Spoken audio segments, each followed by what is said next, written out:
I'm Ken Harbaugh, host of Warriors in Their Own Words. In this episode, Colonel Charles Bussey discusses the horrors of fighting in Korea and the inhuman conditions faced by civilians. He talks about their brutal treatment by soldiers on both sides, including assaults against women. We describe every episode of this show as an attempt to provide the unsanitized truth about war, and that's why we chose to leave Colonel Bussey's reflections as they are. As difficult as his stories are to hear, I hope you'll understand why we wanted him to tell them in his own words. Thanks for listening.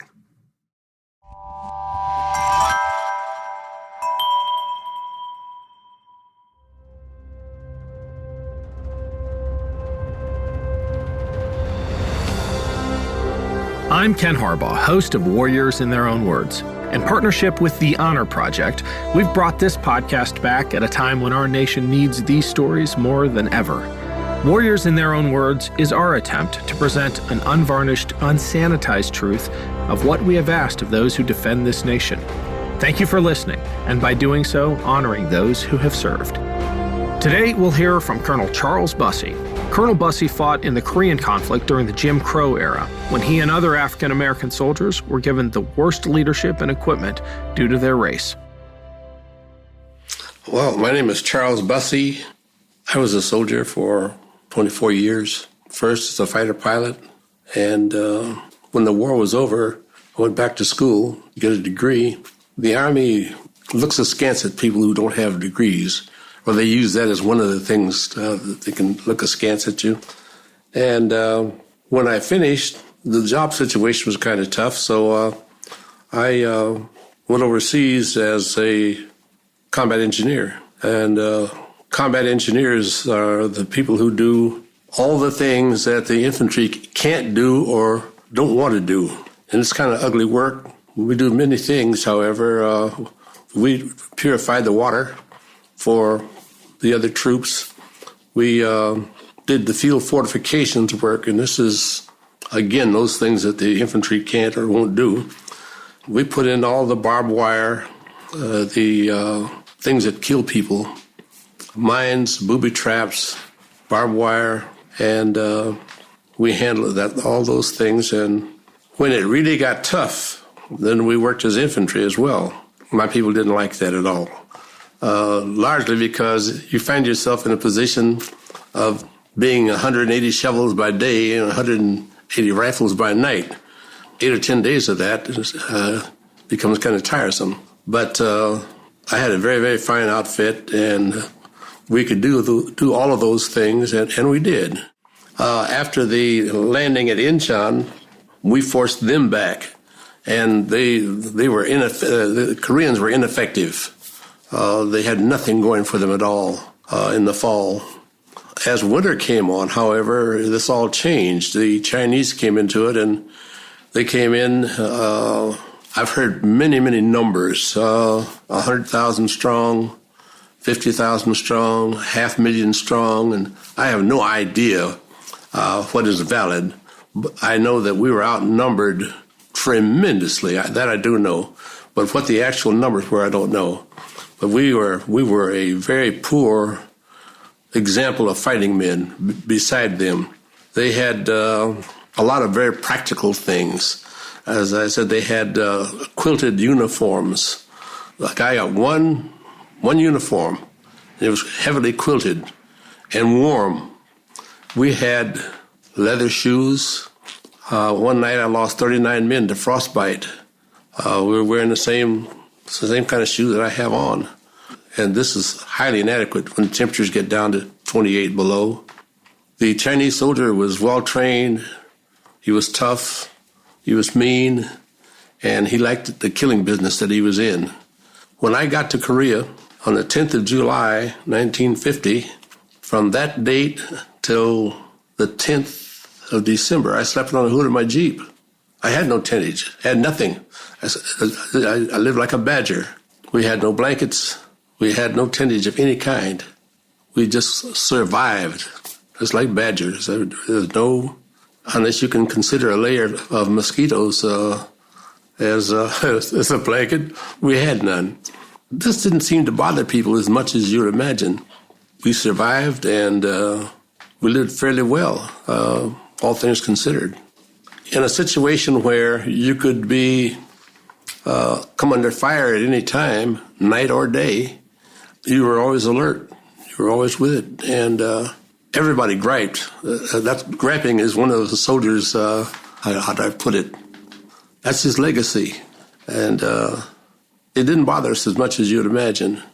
But I slept on that damn Jeep every single night on the hood. And I don't recommend it, but we survived it. Soldiers don't perform well under adverse weather. They just don't. The guns don't fire as well. The guys are unhappy, and they don't fight. They don't survive well. There was a certain amount of booze that came into the country. I'm not a drinker, so it didn't mean much. But I don't know how it got there. I'm told that the women's club from the station we were in Japan somehow shipped it over. In Japan, the whiskey of choice is called Suntory, and it's a Scotch-type whiskey, and there was quite a bit of that over there. And then, of course, the British were great traders, and they had an issue of whiskey that came in 5-gallon jugs. There was a lot of that around, and guys would trade a rifle off for a 5-gallon jug of whiskey. There was marijuana by the ton, absolutely by the ton. You can't imagine. In this country, you could never see the quantities of marijuana that grew along the roadsides in Korea. And this was one of my problems. I didn't smoke this stuff, and I didn't have much sympathy for people who did. The trees would go maybe 20 feet high. And in the morning, the guys would pick this stuff and put it on the hood of a vehicle. And by evening, of course, it was dry and ready to smoke, I had a lot of misgivings about this, and I discussed it with my first sergeant. He said, well, I'll do whatever you want me to do about it. But he said, you can't stop it. There's no way that you can stop marijuana from growing or the kids from using it. You just can't. You're stuck with it. And he was right. There's just nothing you can do. When the temperatures get down, I'll say below 8 or 10 degrees, people are not as efficient, and their clothing is not, our clothing wasn't efficient. Like I say, I lost 39 men to frostbite one night, and I went down to the hospital. The doctor was breaking these dead toes off. He had a sort of forceps, the doctors call them forceps or pliers to me, and he was just breaking off these toes, throwing them in a little pan over there. When this happens, the guys know that it's going to happen to them too, or they expect it will, and they never came back. Those guys that got the frostbite never came back. I don't know where they went. They must move them to the rear and into some hospital or something, and that was it. When the guys are under those conditions, they don't fight well. They're unhappy. They know that some civilian or some Army officer or somebody way back in the rear didn't look out for them, because we were there in July, and that was plenty of time to get several tons of boots out there, but they never came. They came up with a thing they call muckalucks.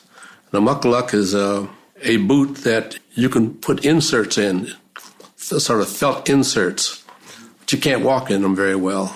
And so when your equipment is poor, a soldier's poor. He's never better than his equipment, never. And ours wasn't very good.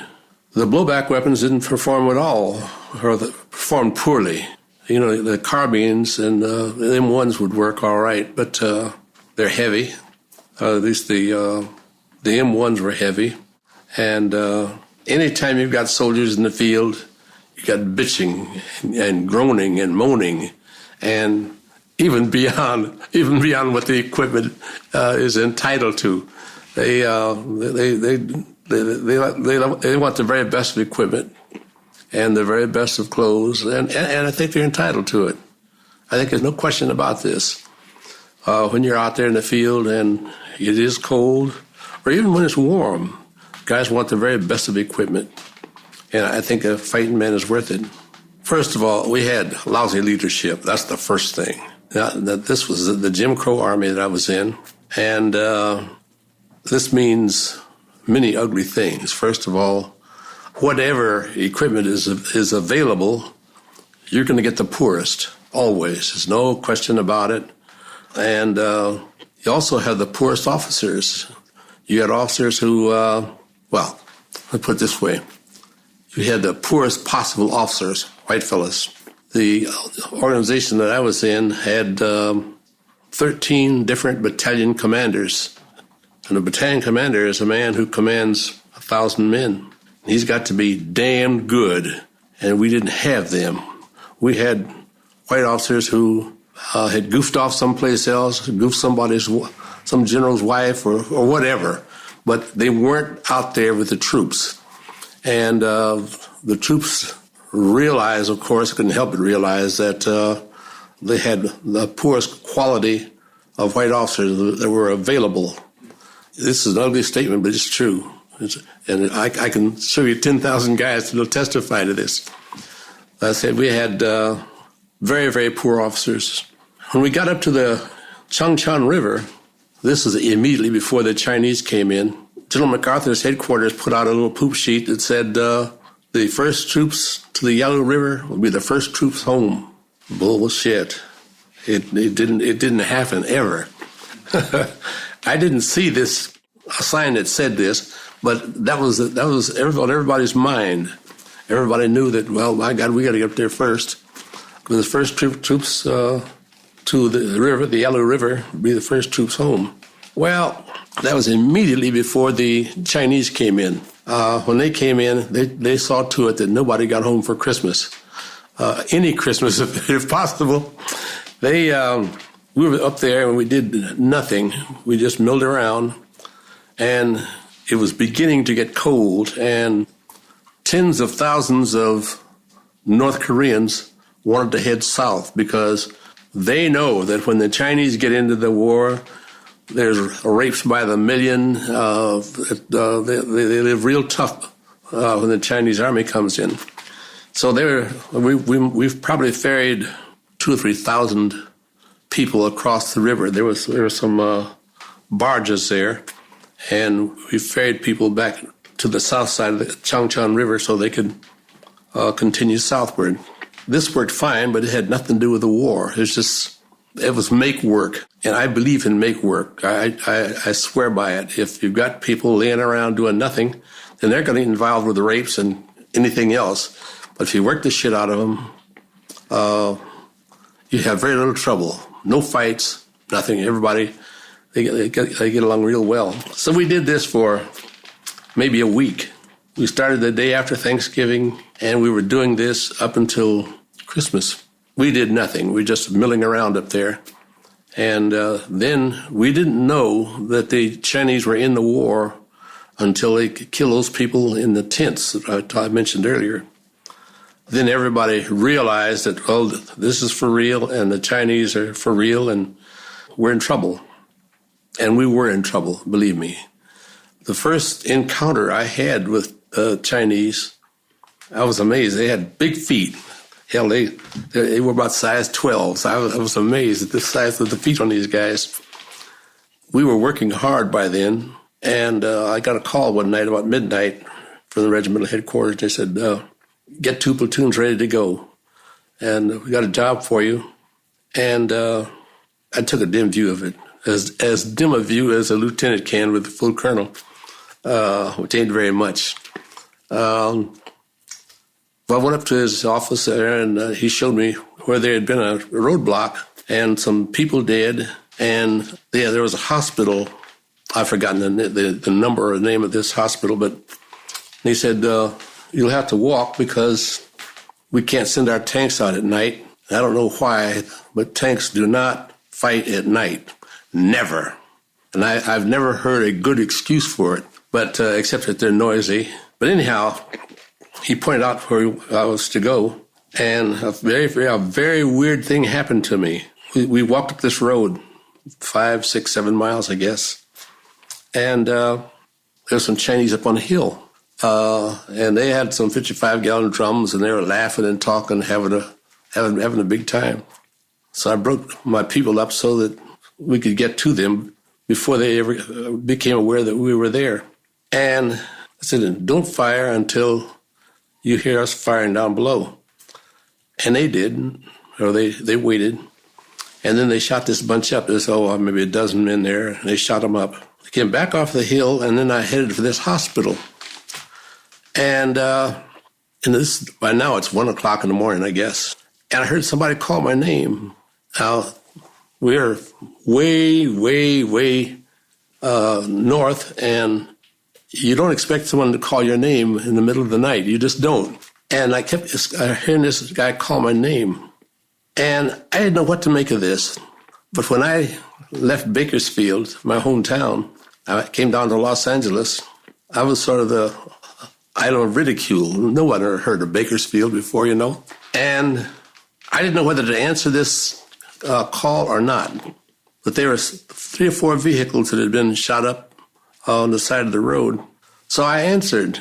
And when I answered, then this guy called again. And I said, where are you? And he said, I'm down at the bottom of this hill, just below where you're standing.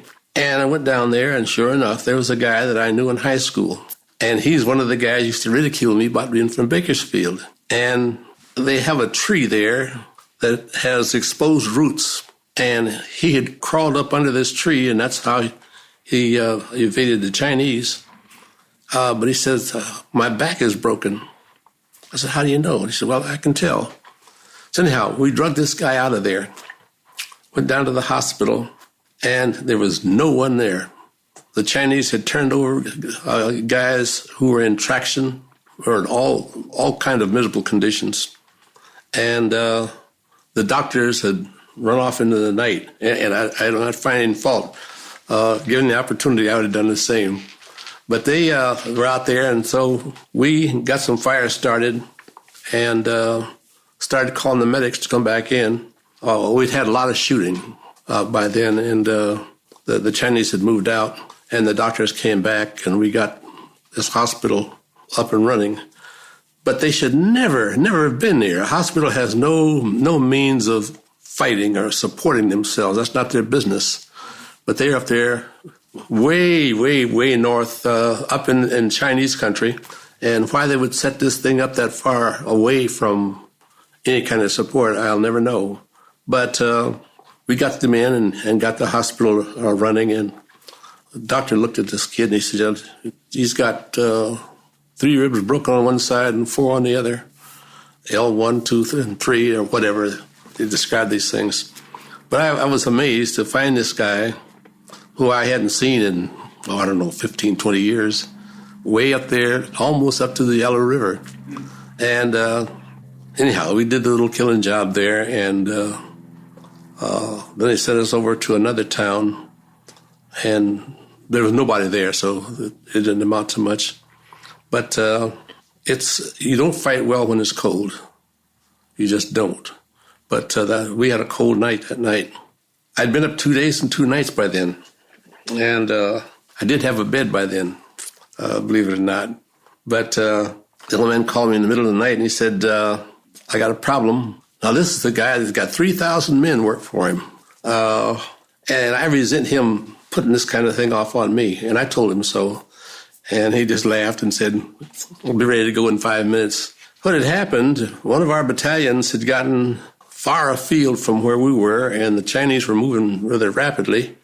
And the route that they had moved away from us initially, a bridge had been blown behind them, so they had no way of getting back across, but they didn't know that. And he said, the last time we saw them, they were in this big white spot in an area that hasn't been surveyed. You just got a big white spot on the map. And he said, they're in there somewhere, and find them. Well, hell, this was not my business at all, but anyhow. He said, take 2 men. And I said, I need a platoon. He said, oh, no. If you got a platoon, anything comes up, you're going to start fighting. And you're not out there to fight. You're out there to find these people. And so there's a lieutenant who lives in Los Angeles, a West Point type that I used to go to Sunday school with. And he's kind of a guy that could shake, rattle, and roll, and I had a sergeant who would rather shake, rattle, and roll. And so I took these two guys. We walked off into the night. The ore over in North Korea is a low grade of molybdenum, and it glows at night, or moonlight night, this stuff glows.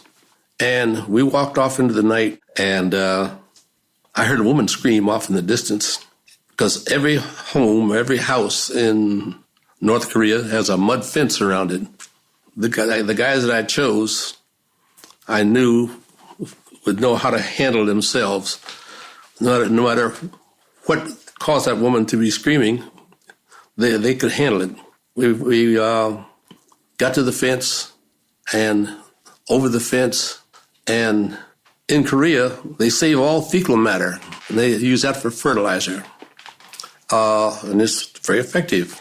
This girl was screaming, and she was drenched in this stuff from her chin down, the damnedest thing you ever saw. And so we put it around in the chamber there, and there were two soldiers from my outfit, not my company, but from another company. Their CO was a very good friend of mine. So anyhow, I gave them hell for by now they're 8 or 9 miles from home. When I heard this woman screaming in the night, I assumed that Chinese soldiers had gotten to her somehow. They were every place, the Chinese soldiers. So they were just like flies. They're just all over the place. So anyhow, it turned out that these two soldiers were in the process of raping this woman, but they had a tank in their backyard about the size of that room, and they saved this fecal matter. And rather than be raped, this gal jumped off into this tank. You never saw a mess like this in your life. And I gave them hell for being there and told them to take off and go back home, and they did. But they were reluctant even then. I don't know what they had in mind for a woman in that condition, but they said, well, he said, ever since the dawn of time, soldiers had right to the spoils. I said, well, she's damn sure spoiled. I don't know what the hell you're hanging around here for. But they said, well, we lost a lot of soldiers getting up to this point in this country. And now we got Chinese to worry about. And we got rights to this woman. I said, no, you don't. So anyhow, I take off home. And they did, and we did. But the thing that they sent us out there to do in the first place was to find a battalion that somehow was disconnected and from the rest of the regiment. And, this old man did another thing. He said, you can have one ration, period. One ration is not a lot of food. But, we walked all night long. And just before daybreak, we stumbled upon a little hut, kicked the door in, and there was an old man and an old woman. I've never seen people that old.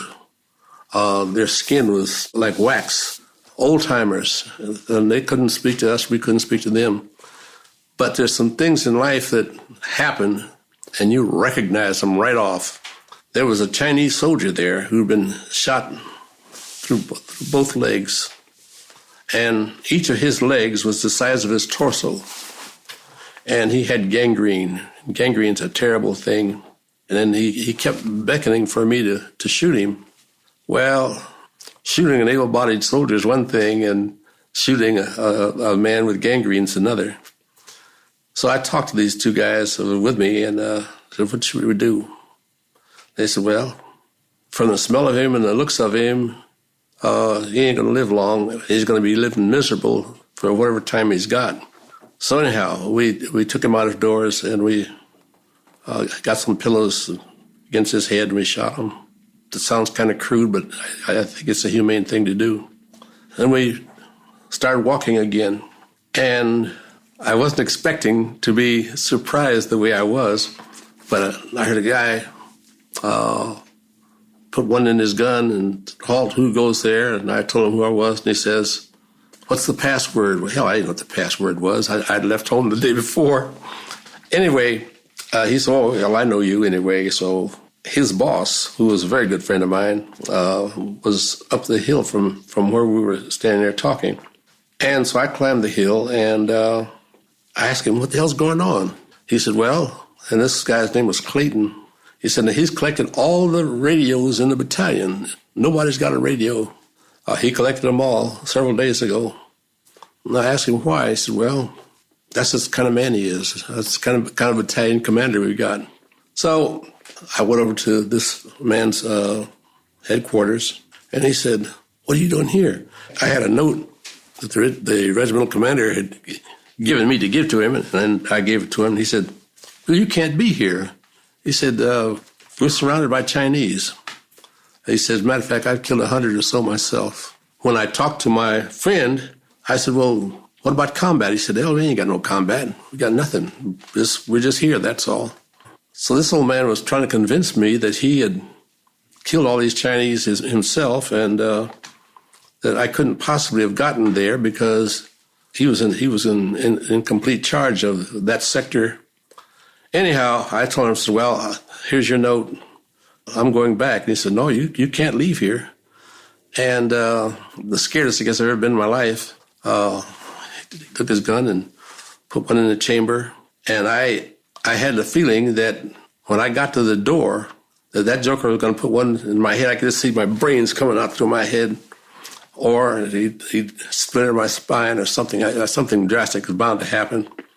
When a guy puts a bullet in his gun, well, something's supposed to happen. But I walked on out and left.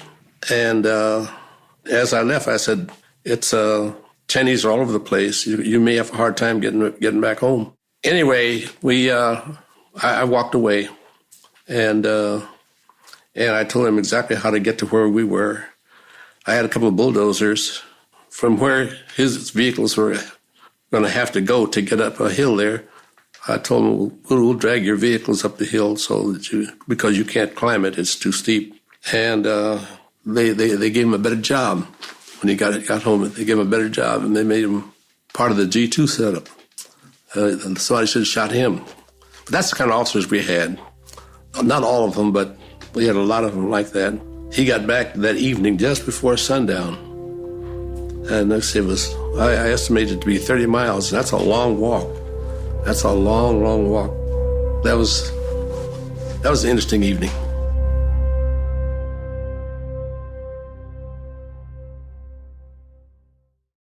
With the busy fall season just around the corner, you might be looking for wholesome, convenient meals for jam-packed days. Factor, America's #1 ready-to-eat meal kit, can help you fuel up fast with chef-prepared, dietitian-approved, ready-to-eat meals delivered straight to your door. You'll save time, eat well, and stay on track with your healthy lifestyle. Too busy with your end-of-summer goals to cook but want to make sure you're eating well? With Factor, skip the extra trip to the grocery store and the chopping, prepping, and cleaning up too, while still getting the flavor and nutritional quality you need. Factor's fresh, never-frozen meals are ready in just 2 minutes, so all you have to do is heat and enjoy, then get back to crushing your goals. Level up with Gourmet Plus options prepared to perfection by chefs and ready to eat in record time. Treat yourself to upscale meals with premium ingredients like broccolini, leeks, truffle butter, and asparagus. With Factor, you can rest assured you're making a sustainable choice. We offset 100% of our delivery emissions, source 100% renewable electricity for our production sites and offices, and feature sustainably sourced seafood in our meals. This August, get Factor and enjoy eating well without the hassle. Simply choose your meals and enjoy fresh, flavor-packed meals delivered to your door, ready in just 2 minutes, no prep, no mess. Head to factormeals.com/warriors50 and use code warriors50 to get 50% off. That's code warriors50 at factormeals.com/warriors50 to get 50% off. Step back in time and discover the untold stories of history's greatest heroes. From ancient civilizations to modern times, the Anthology of Heroes podcast takes you on a journey through history, uncovering the bravery and determination of those who stood up for what they believed in. These aren't just stories from old history books, they're the human experiences of those who fought for justice, freedom, and their principles. From the defiance of Vercingetorix as he stood against Rome to the unwavering spirit of Skanderbeg as he faced down the Ottoman Empire, each episode is a journey through their life as we follow their triumphs and their failures. Meticulously researched with quotes and observations from primary sources, Anthology of Heroes is the perfect blend of expert research and engaging storytelling.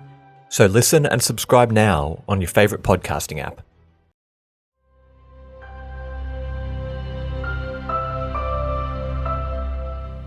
There came a time, and this was about let's say the 20th of December. That may not be exactly right, but about that time. And they really moved in on us. And I had several things that were my province, things that I took care of myself personally. And one of them was to survey the area that we were had moved into or moving into. And I had bulldozers and whatnot, and every stream, every rivulet, every passageway of any kind, I surveyed. And I looked the countryside over, and I took notes and whatnot, and I took these notes back to the regiment, and they put them on their board. And wherever you go, there are always little means of passage, one type or another. So I did that first, and I did it myself. I didn't. I did all of it, and that saved our bacon many times. In fact, mine and their regiments. And the Chinese were moving by then they were really, really moving over, and they were shooting our kids right and left. There came a time when it was obvious that they were going to move in and take over, and they did. And I had a way out from these roads and things that I'd surveyed. It's a thing I call a goat track, because it was not a road. It was just a trail, really. And I had this trail mapped out, and I told the regimental commander that if we got into a jam, we could get out on this little country road that I had, and it would take us all the way back to Pyongyang, which is the capital. He didn't have much faith in that, because at that point he thought that we were going to be able to wage a successful war against the Chinese, which was foolhardy. I also discovered a transportation or communications net, and I don't know why the division had this thing way back in the country there, and no one knew about it until I stumbled up on this thing and I reported it, but somehow it didn't register with our people. As nightfall fell on about the 20th, it was obvious that we had to move. The Chinese were moving fast by then. I told them, the colonel, he'd get out that way because the Chinese had cut off the main road, and you could hear this fire they were putting up, and they really meant business. And we came out on this little dirt track, goat track, I guess I call it, and it took us all the way. We bypassed the Chinese, and by then it was bitter, bitter cold. I guess by then it was 22nd, 23rd, and again we lost a lot of men. I had a little reconnaissance team out, and they went to the marshalling yards there, and they found a lot of PX supplies. I said, "Oh, that's great. Pull a trailer down there and get loaded up, because we'll probably need it before we get where we're going." And those sons of bitches came back, and they had rubbers. That's all, just rubbers. They had a whole truckload of rubbers. No place to use them at all.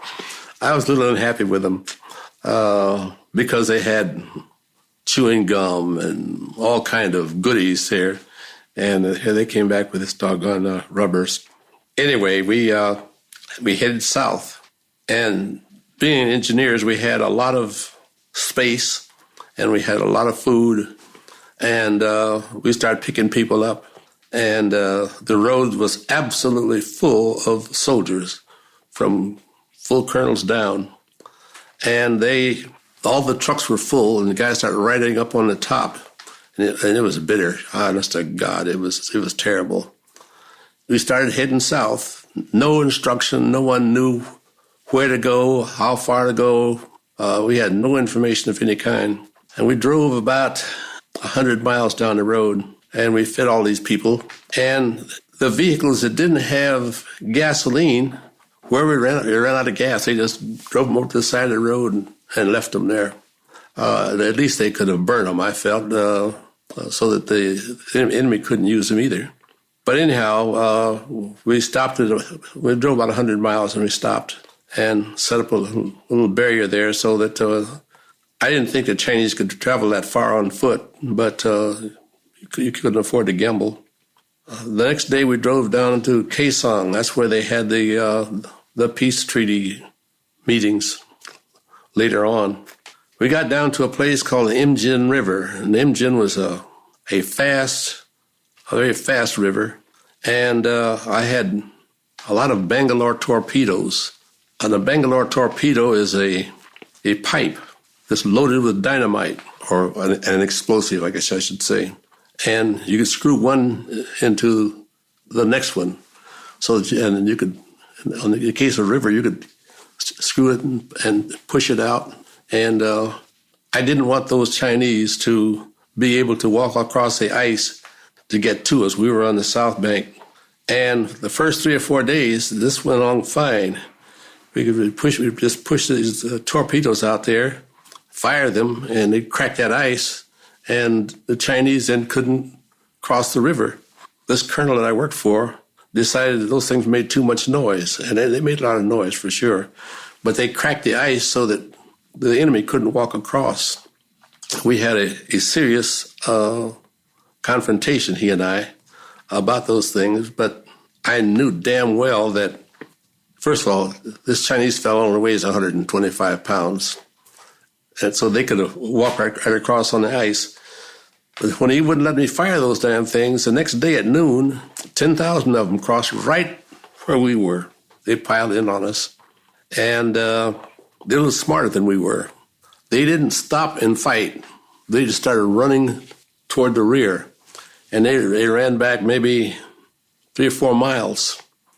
And then they started the fighting. They cut all the communication wires, everything. They put us out of business. Lost a lot of men there, too. As a matter of fact, that's all we did was lose men. But we did get back as far as our vehicles, and the next day I met Dudley Watson on the bridge across the Kimpo. Dudley Watson was a classmate of mine in flight school, a very tough, hard kind of a guy. He got killed later after Korea. He was a jet pilot, and he was night flying with another fella, and the plane just blew. No one ever knew why. But he was crossing the bridge going one way, and I was crossing the other. And vehicles moved very slowly. And I recognized him and yelled at him, and we stopped and talked for a few minutes. I said, "Say, any vacant beds in this BOQ you live in?" He said, "Oh, hell yes." He turned around and went back and introduced me to somebody, and I got in this bed. I'm telling you, and I was there. Well, this was supposed to have happened in the morning about 7:30, 8 o'clock, and I had my Jeep driver come back and pick me up at 6 o'clock that night, and he did. And I went on back to my own business. But I had a hell of a night's sleep, or a day's sleep at least. I never saw him again. He went on about his business, and I did the same. I did see him later, but back in the States. I hadn't been in the bed since the 10th of July, and this was Christmas Day. And a bed's a bed, believe me. It's the sort of thing you take for granted, but I slept well. I say that was the best Christmas present I'd had since I left Japan, and I did enjoy it. There were no Christmas packages. There was no mail. It was just another cold, miserable day, and nothing more. Nothing more. No, there was no mail of any kind, and we hadn't had any mail for a considerable period of time. I think that people were hardly aware of the fact that it was Christmas. It just didn't mean much. It meant nothing, really, because all that time, staying alive was the important thing, keeping that river frozen. But no, there were no greetings and none of these things that people normally do. None at all. I think that your concentration was on either staying warm or getting some sleep or something that was significant, like staying alive, things like that. It was not a holiday. We moved southward, and we moved into a schoolhouse. The only real shelters we had over there were schoolhouses. Every town in Korea has a school, and a pretty decent school. They only taught animal husbandry and farming and things like that, but they were adequate. And we had plenty of stoves, so we had no trouble staying warm once we got back to, so we weren't under fire. And the people that remembered us had harvested their rice, but they had no way to get it to market. And so there was nobody to tell me not to, so we loaded their rice harvest up and took it back to one of the little towns down the road from us. It was Christmas for them, but that's about the best you could say for it. But we did, the meal did catch up with us, yes. You know, that's your life, and you hear about your kids and the life that you would like to live in or be a part of. And yeah, meal is very important to everybody, regardless of grade. Meal is damned important. It was a grim, ugly time of life in the way you looked at it. There were no gifts, nothing cheerful about any aspect of it. And I say we were on the road 4 or 5 days, heading back towards Seoul. And Seoul had been completely ravaged. There was nothing there. You could stand on the far side of town and you could look all the way across Seoul. And Seoul is a great big town.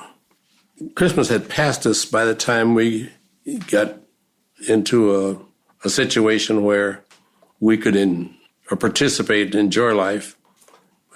We had mail and all that sort of thing. And Christmas never happened at all. It just didn't happen at all that year. I say because Christmas had already passed us before we got back to a situation that was comfortable and meaningful. And of course, we had a lot of Christmas cards and things that came in a month later. It was an entirely different kind of a Christmas than any of us had ever been exposed to. Like I say, it was over before I became aware of it. I had 2 kids in, and I could imagine the kind of things that they were doing. They didn't even know me. Well, I guess my oldest son knew me, but my daughter didn't. As a matter of fact, something happened, and I told her not to do something, and she went ahead and did it, and I just swatted her. And she says, "Mama, that man hit me." She didn't know me at all because I didn't get back until the next summer. Yeah, I'm sure that the people at home did the usual things that people do for Christmas. I sent out a couple hundred Christmas cards, mostly to old soldiers. I give a few gifts to my worthy children. I sent out a few gifts to my grandkids, and things like that. I enjoy Christmas. It's not so much a fun time, but a time of goodwill, and I enjoy it. A lot of booze, a lot of whatever. Right now, I hope I don't have to have any more cold ones. I can do without them, for sure. Yeah, there's no question about it. It's a time of goodwill. And people generally, I think, they feel good toward each other, neighbors or whatever. Most people participate in it one way or another. And I hope we don't have to have any more Christmases where the kids are getting shot. I don't ever want to see a young man have to go out to fight again. I think it's wasteful. I'd like to see him put a stop to it. Yeah, there's a thing in that book that I sent you. Way in the very back, it tells you what our losses were in guns. Guns cost one hell of a lot of money. And we lost, I don't have the numbers before me, but we lost hundreds of guns. It's mainly we lost people. And I just feel that you can't replace them. And I was there, and So I participated in that. But when you lose a kid, you've lost a human being for nothing. We can't even win. And when we do win, we develop Japan, we develop Germany, and I think it's a damn shame. No matter who's in power, I just think the losses they're absurd. And of course, the nuclear weapons, I'm categorically opposed to them. We had a lot of guns, no beds. It's difficult to get ready for combat. It's difficult. Even if it's summer, you've got a weapon to worry about. There's a lot of make work, if you will, and you've got to participate in it. And war's tough. War's hell. No matter how you hack it up, it's a tough, ugly place to be. Now, there are some guys that enjoy it. Some guys get a hell of a kick out of it, but not many. Most guys feel badly about it, feel unhappy about it, because the first thing that happens, it doesn't matter whether you're in the Korean Army or the Chinese Army or the U.S. Army, the first thing that happens is women and kids start dying on the side of the road. It doesn't matter who killed them. It doesn't make a damn bit of difference. But a lot of dead old men, women, and kids start dying for no reason. They're just because they're there. It's an ugly situation. It's an inhuman situation. We'd been up guarding a bridge once, and I could hear a lot of gunfire behind me. And we were relieved, let's say at 2:30 in the afternoon. And the ditches on the side of the road were full of babies and women and old men, not combatants at all, just people who had been shot, like that My Lai thing that you heard about. We got some bad GIs, and they enjoy killing people. And this happens not just once. This happens frequently. Guys are PO'd because they're there, and I tell a little story, and a lot of people don't like it, but I was doing some mapping, planning some mine warfare, and up above me on the hill there were a couple of GIs, and they were laughing and bullshitting, and the Korean male wears a little upside-down hat. I'm sure you saw those. And the guy said, one of them said to the other, "How far away do you figure that old motherfucker is?" And the guy said, 600 yards. The other guy says, "I bet you $10 I can hit him." The guy said, "You're on." Boom! And this old man come rolling off the hill. He hadn't done a damn thing to anybody. But just on a $10 bet, the guy killed him. And you get a lot of this sort of stuff. It's an inhuman thing. That's one way to describe it. Guys do all kinds of things. They rape women, and women by the thousand come by. If they hear the Chinese are coming, they start to run. If they know that Americans are there, they start to run. They're in mortal fear of the kind of things that happen to them. And if you're the CO and this happens, how do you tell yourself, well, I'm going to turn this guy in to the MPs so they can put his ass in Leavenworth? Because this is one of your soldiers. That same night, you might need him to help hold the ground that you're on. Any way you look at it, it's a dead bang loser. There's no other way. And they do. They rape women. There's no limit to what the GI will do. People are funny. If you have a kid that lives down the street here, he has a certain pattern of decorum. He acts a certain way. But you move that joker out into Korea or someplace, he's an entirely different person. He don't give a damn, and he'll do things that he couldn't even dream of doing if he were at home. We're a funny people. It doesn't matter what your religion is. Thou shalt not kill, thou shalt not steal, thou shalt not. We got thousands of thou shalt nots. I don't care what the religion is. It means the same thing. But when you send him away, then he'll do any damn thing he pleases. Anything. There's just no limit to what the guy will do once you get him away from home. And he can do these things with impunity. You didn't have to worry. You didn't have to worry about it. You just do it. I wouldn't exactly say for fun, but I guess that's what it amounts to. That was Colonel Charles Bussey. To hear him speak about his time as a member of the famous Tuskegee Airmen in World War II, click the link in the description. Thanks for listening to Warriors in Their Own Words. If you have any feedback, please email the team at kharbaugh@evergreenpodcasts.com. We're always looking to improve the show. For updates and more, follow us on Twitter at @team_Harbaugh. And if you enjoyed this episode, don't forget to rate and review. Warriors in Their Own Words is a production of Evergreen Podcasts in partnership with the Honor Project. Our producer is Declan Roars, Bridget Coyne is our production director, and Sean Rule-Hoffman is our audio engineer. Special thanks to Evergreen executive producers Joan Andrews, Michael DeAloia, and David Moss. I'm Ken Harbaugh, and this is Warriors in Their Own Words.